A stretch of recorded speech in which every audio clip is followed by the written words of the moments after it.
What's up YouTube? Today I want to cover two interesting topics, which is accountability and expectation inflation. We're going to be talking about it in a more casual format. This video is not going to be scripted, so hopefully it doesn't go bad. But these are generally topics that I only talk about on my Twitch, but I figure it'll be an interesting point of view for my YouTube audience as well, as I do have a sizable amount of YouTube audience that doesn't watch my Twitch. Anyway, so let's start with accountability and what does it really mean. Mean that when you make a statement such that other people can hold you accountable, such statement would be like, oh, this character is good or not good, and something like that. So why is this important? And that is because a lot of people like to comment on a character without actually stating anything about a character. You see, personally, I like to make more bold statement, even if it means like it's might be wrong in the end. I know that is a really weird way to say it. It's like, oh, why would you make a bold statement if it's going to be wrong? But the thing is, the other side of the coin is you make a statement that can never be wrong and you can never be held accountable for it, but it also gives people no information, right? So let's suppose there's a new character and you just say like, oh, this character is pretty good, including Abyss if you invest into it. What does that really mean? What does that really mean? You aren't really giving any new information to anyone. Surely, of course, you can clear Abyss by just investing into the characters. But is this character strong? Is this character weak? Does this character have issues? You aren't really saying anything. Essentially, what you're describing is that this character could be kind of good, but it's also not really good. And once again, you're not really saying anything. But the reason why people do that is because you can't be held accountable for it. Surely the character is either going to be good or not good. Of course, it's going to be one way or the other. You can never possibly be wrong, and therefore you cannot ever be held accountable for it. And that I do not enjoy. I'd rather make a bold statement that tell people my opinion, and if I'm wrong, then I'm wrong. Then I'll hold up to it, right? I prefer doing that. That's also one of the reasons why I insist on putting numerical rating on characters. The way I rate characters, obviously, for people who are doesn't know, is like I put them on a 1 to 5 scale, and 3 out of 5 mean a character is balanced and where they should belong in. But the thing is, when you put a character on a measurable scale like that, it is very easy for people to visualize the accuracy and then hold you accountable for it. So let's suppose I say a character is 2 out of 5 and they end up being 4 out of 5. Then I'm wrong by 2 metrics, and you can exactly hold me accountable for that, right? It's when you start making a measurable statement, is when you start making objective bold statement that you can be held accountable for it. And a lot of people don't do that, and I feel like personally I just don't like that. I rather make a bold statement that means something, you know. And another example would be like making a statement such as Kokomi is better than Chayo. Now, of course, suddenly you put 2 characters on a measurable plane, and then you can hold that statement accountable. You can otherwise just say something like, oh, Kokomi is a pretty good character similar to Chayo. Kokomi can heal, while Chayo might do more damage. But what does that statement really mean? You, again, are not really giving extra information to people who are watching or viewing. You're just basically describing what Kokomi does, and nobody really get any valuable information out of that. So when you make a actual measurable statement like Kokomi is better than Chayo, then people can measure exactly what does that statement mean. And of course, if that statement end up being wrong, then you can also hold that statement accountable, precisely because it is measurable. So that's accountability, and which is a really interesting concept. And again, a lot of people just don't do that. They just say like, oh, this character is, what does this character do? This character is kind of good. You can roll for it, whatever. And that doesn't give you any information, because you can never be wrong and you can never be held accountable for it. So I'm not saying everyone should do that. I'm not saying other content creators are doing it wrong. I'm not saying like whatever. But I'm just saying like I personally prefer doing it this way. I'd rather make a bold statement, even if it means that people are going to judge me for being wrong, because that's the only way to make a better statement. Is because like when you're correct, then you're actually more correct, and of course when you're wrong, then you're actually more wrong. So the solution is just be more correct, but we can all work on that. After all, like science and theory continuously evolve. Nowadays we still disprove and prove previous theory from previous generation, like from Newton's and stuff, and that's how science works. Science continuously move forward, and you sometimes find out that old theory are no longer applicable, or like something are missing, and you just build on top to get more and better information in theory, and that's pretty much it. So that's accountability. And so that's why I make both statements. Again, I already repeated that. But the other thing I want to talk about is, of course, expectation management, which is really interesting, I think, for the people who are hearing it the first time. So again, I rate character differently than other people. I put a balanced character in the 3 out of 5 category, exactly in the middle, where most other people would put them in the 5 out of 5 category. In my opinion, it's pointless to put them in 5 out of 5 category because you just end up having every single character in the 5 out of 5 category, and once again, that just doesn't tell your viewers any new information that they might already have. An example of this is majority of the tier lists on internet have like pretty much half the character in the SS category.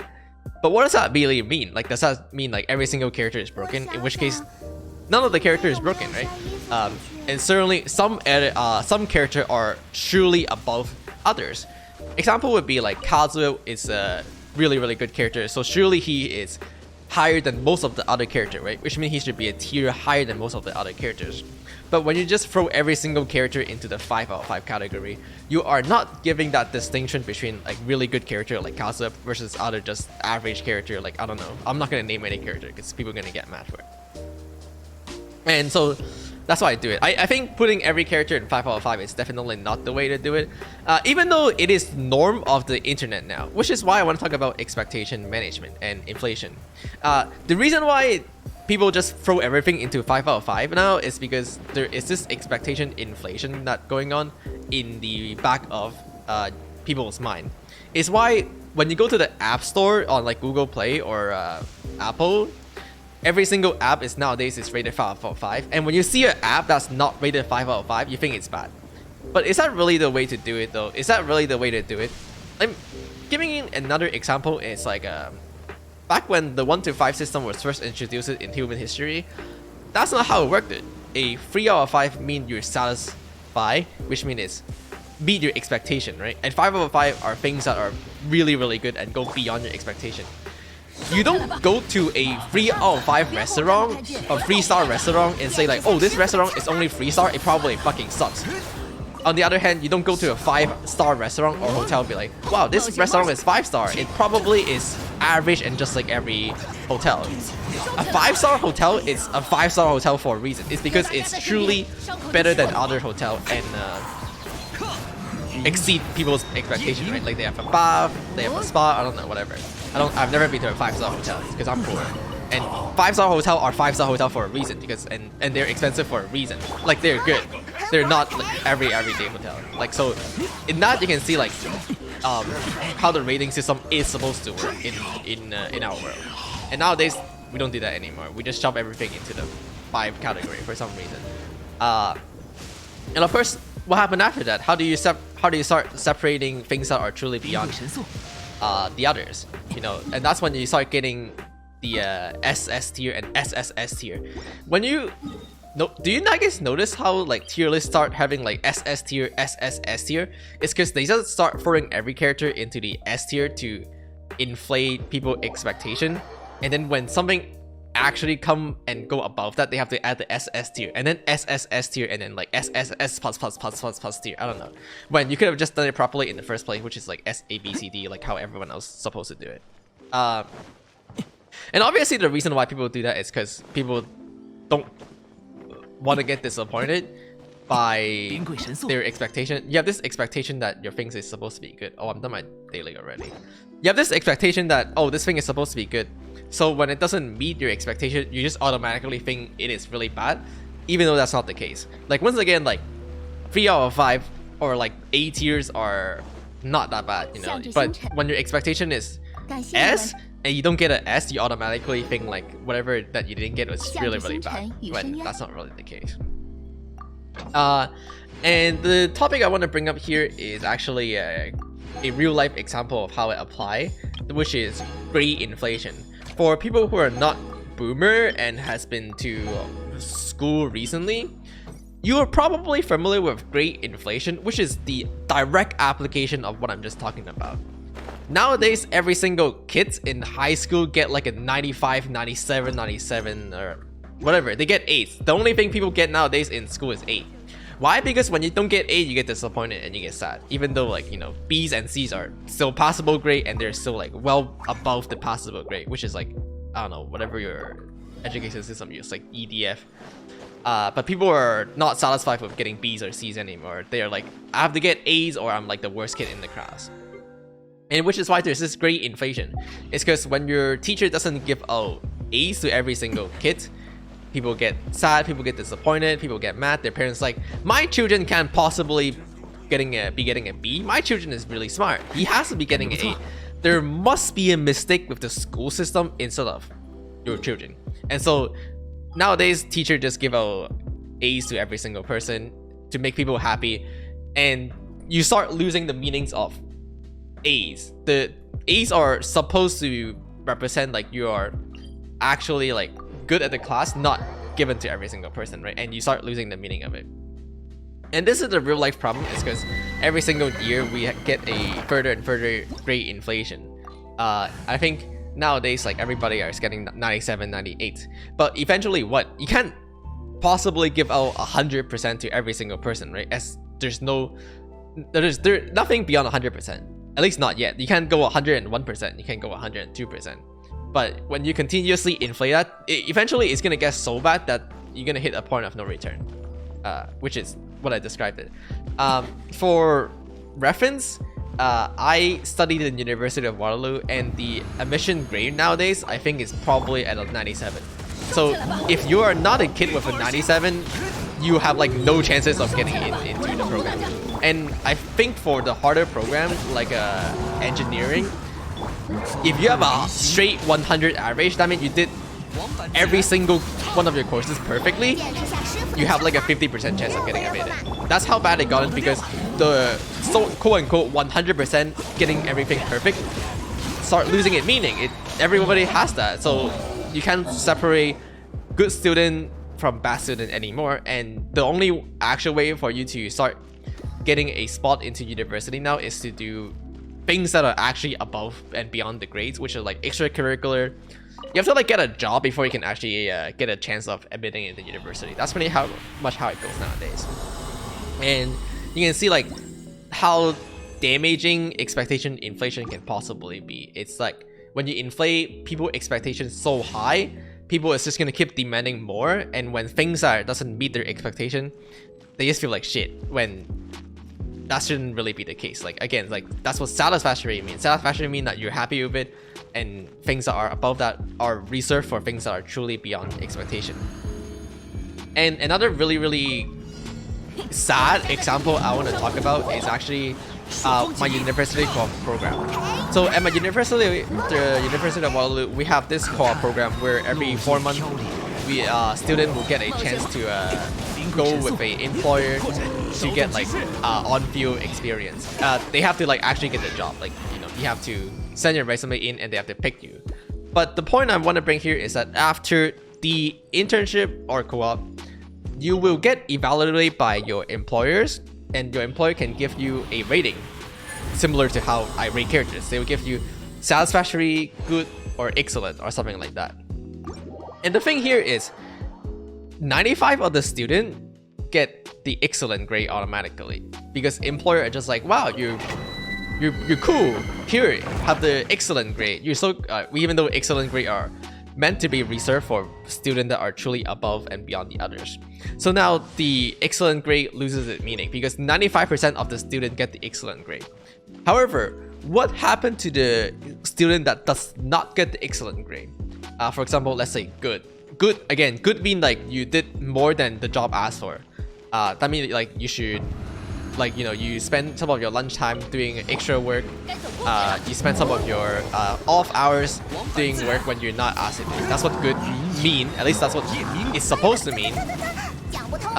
So let's suppose there's a new employer coming in tomorrow, and he hired a student, and then this student did really, really good. He did what I just told you. He did extra hours. He did work and deliver everything like ahead of time. So now his employer is like, wow, that's pretty good. I'm gonna give you the good rating because you are above my expectation. What really happened is that he indirectly said you're fucking shit and you're the bottom 5% of the class. And this does happen, by the way. This is a real life example. This happened to a lot of students and it ruined their career. Because from the employer perspective, good mean that you are already beyond average. However, because the inflation is so bad that everyone else get excellent, by comparison, when you are not the 95% of the people who get excellent, you are the bottom 5% of the class. And your career is ruined, you're never getting a job ever again. This is really, really bad at my university. And so, how do we fix it? And there's no way to fix it, because if that employer be like, oh, I know about the grade inflation or expectation inflation, so I'm gonna give you a excellent, then he'll be further contributing to the problem. However, if he doesn't and he actually give it to true to it rating, which is what I described, then he is just ruining whatever the student career path is, because he's again saying like he's giving him like the bottom 5% grade, and you can pretty much never expect to get a job ever again, at least within the program. So yeah, that's how expectation inflation actually happen in real life, and that's how expectation inflation can be damaging to people. And it's also the same as Genshin, you know, when you start giving every character 5 out of 5 rating, characters that are not suddenly 5 out of 5 are like, wow, this character is so bad, this character is garbage, this character is useless. When they're perfectly fine, they're, you know, like they're fine. Like that's, I don't know what else to say except they're fine. Like that's it. So that's why I'm so strict and hesitant, or like I want to make sure like focus on this, because the only way for us to correct it is keep on making sure that we are not getting things inflated when they shouldn't be. This is the reason why I rate character like so, and I'm actually like think it's important, like both in terms of accountability and the expectation management. So I hope that people who are like watching can understand like where the idea actually comes from. Something to know, of course, is that like you can't actually just put every single aspect of the character into a one-dimensional scale number. You know, some characters are good at different things, while others are like, you know, some characters are good at doing DPS, while some other characters are good at doing utility. So it's really hard to actually put characters into a one-dimensional scale from 1 to 5. That I can understand, but I'll try to like make sure it's as accurate as possible. And because of that, actually recently on our Discord, we moved it away from a linear tier list to a 2-dimensional tier list. I'll probably edit the video and then put the picture in to show you guys what it looked like. I'm probably gonna blur the picture because I don't want people to take a screenshot of the list and be like, wow, this is whatever. Just at least if you want to check out the list, go to the Discord and look at the explanation for like every character and stuff. Alright, but yeah, this is just 2 topics I want to talk about, pretty casual topic. Again, this video is not scripted, so hopefully it's not too scuffed. And as we're approaching the end of the topic, we're also approaching the end of our daily Genshin resin and things. So I guess we could end the video here, but are just 2 interesting topics that I covered on my Twitch and I never really covered it for my YouTube audience, so therefore I figured it's gonna give you guys some interesting perspective as well. Alright, with that being said, I have some video in the making. My editor says it's working on them right now, so I don't know, just watch them when they come out, okay? Okay, bye.